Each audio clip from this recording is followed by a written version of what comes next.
Você tinha uma preferida? Eu não tinha preferência, eu queria que aquilo tudo desse certo. Eu estava lá morrendo de medo que acontecesse alguma coisa, que o artista...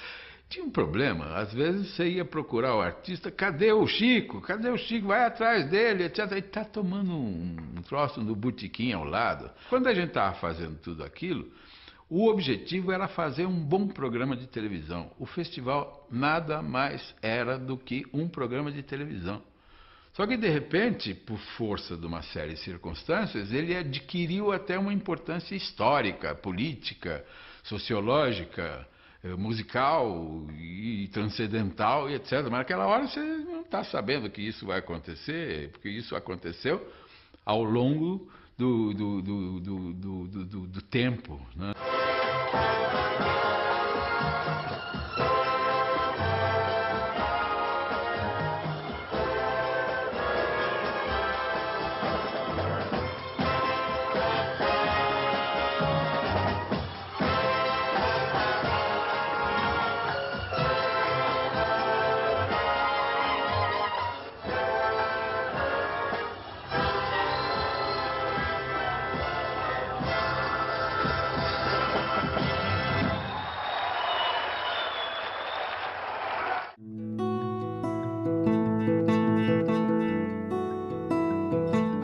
Tinha até musa, que era a Telé Cardim, que era a musa da vaia. Ela ia vestida de vaia. Ela tinha um vestido com um U aqui assim, que era vestida de vaia.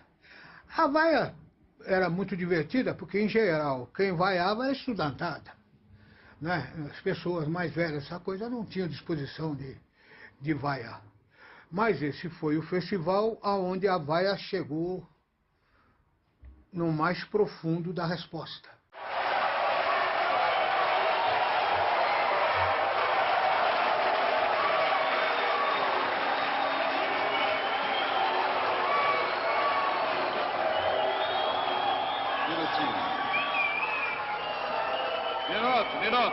Minutinho, por favor. Calma. Minuto, deixa eu dizer uma coisa. Deixa eu dizer uma coisinha pra vocês. Minutinho.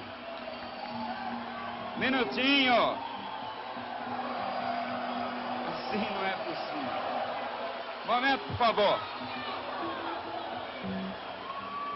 favor. Eu queria apenas dizer aos presentes que depois desse festival, o nome da música... Minuto! O nome da música vai se chamar Beto Bom de Vaia. Beto Bom de Vaia.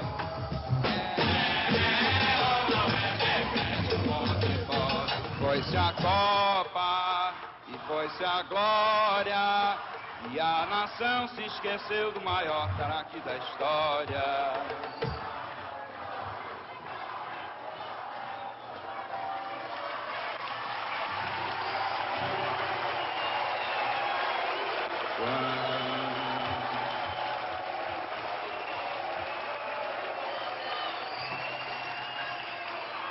Quando bate a nostalgia, bate noite escura, mãos no bolso e a cabeça baixa sem procura, Beto vai chutando pedra cheio de amargura, num terreno tão baldio quanto a vida. Não consigo nem ouvir o tom.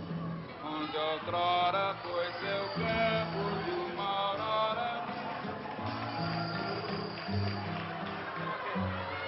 Vocês ganharam!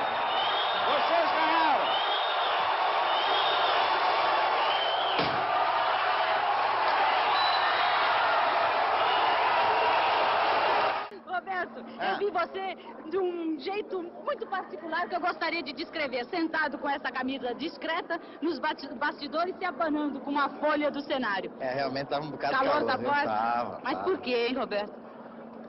Além da temperatura, o calor do público também sabe que faz calor, né? Você estava com um pouco de medo ao entrar em cena? Você sabe, hoje eu entrei bem mais calmo. Aliás, hoje eu entrei calmo. Semana passada eu estava assim ligeiramente nervoso, mas hoje eu estava bem mais calmo. Como você Estava tranquilo hoje. Tava tranquilo. Tava tranquilo. Você que já vendeu, foi a música do festival que vendeu mais disco que você defendeu, como vai encarar o resultado do júri? Vou... Olha, eu vou... Vai, com aquela franqueza de Roberto Carlos. Eu vou encarar esportivamente como tudo aquilo que eu encaro de um modo geral, entende? Naturalmente, se o júri achar que a minha música deve entrar, deve ser classificada, muito bem, ficarei muito contente. Se não, vou achar que eles têm autoridade e capacidade, naturalmente, para julgar se ela deve ou não. Mas eu gostaria muito que fosse, isso é claro, né? Eu também gostaria muito. Muito obrigado. Você sabia que havia uma torcida organizada para vaiar você? Não, isso eu não sabia. Se soubesse, não tinha ido, eu acho. Se soubesse, não tinha ido, então tinha organizado uma para me aplaudir. Tinha que fazer alguma coisa, né?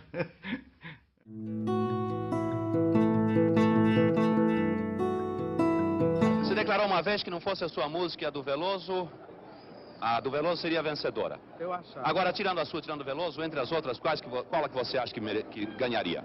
Eu colocaria o ponteiro, né? Ponteiro e do Lobo. E Veloso, tirando a do Gil, qual é que você classificaria? Eu tendo muito pra Roda Viva, sabe? Eu tava morrendo de medo de cantar. Isso. Morria de medo de cantar, participar num concurso, enfim, submetido a um exame. Eu tinha pânico de provas. E fazendo prova com uma série de questões polêmicas, complicadas, né? Tendo que ser aprovado e já submetido a uma reprovação antecipada, já bastante ampla, já muita gente me condenando por estar fazendo aquilo e tal. Então era uma provação que eu ia viver, é uma prova nesse sentido, né?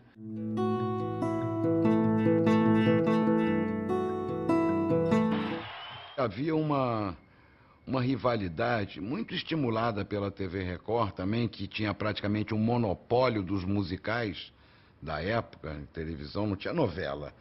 O forte da televisão era o musical. E a Record tinha sob contrato 90% da música brasileira. E todo dia tinha um programa musical. E a Record tinha interesse em que os programas de televisão fossem para os jornais, para as rádios, para a vida das pessoas.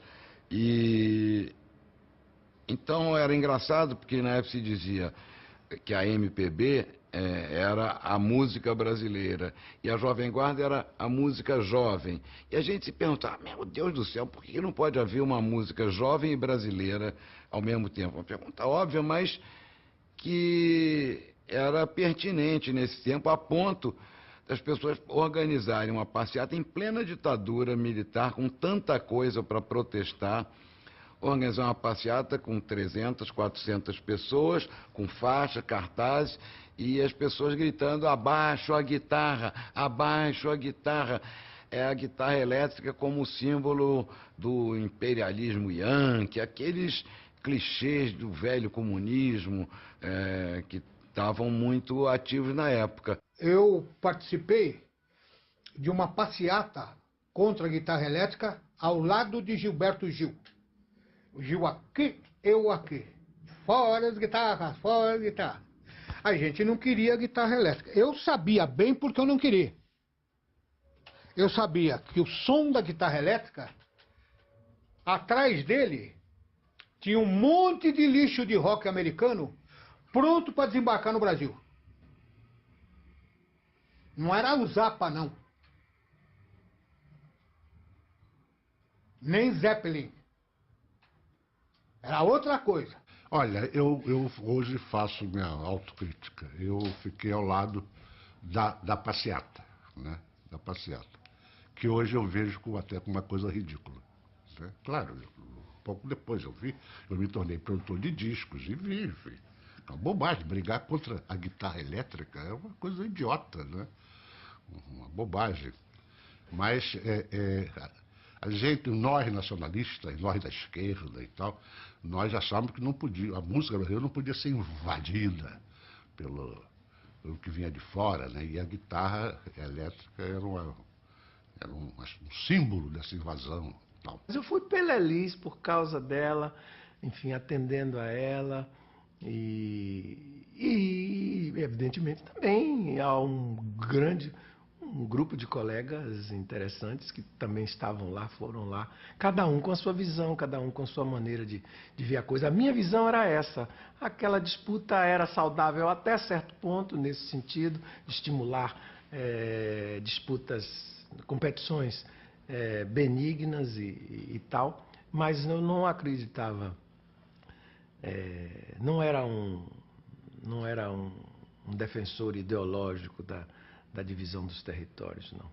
Eu fui contra. E a Nara, ficamos eu e a Nara no Hotel Danúbio e comentando como isso era uma coisa estranha, terrível e que não deveria estar acontecendo.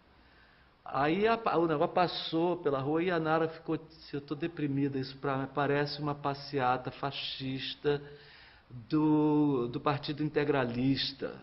E era exatamente o que parecia. Entendeu? Era uma decisão política botar uma guitarra elétrica na música? Era. Para mim era uma decisão política botar uma guitarra elétrica na música, fazer, para mim e para Gil, fazer as canções com banda de rock, com guitarra elétrica.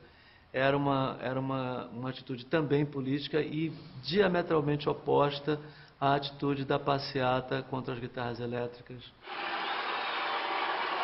E aí,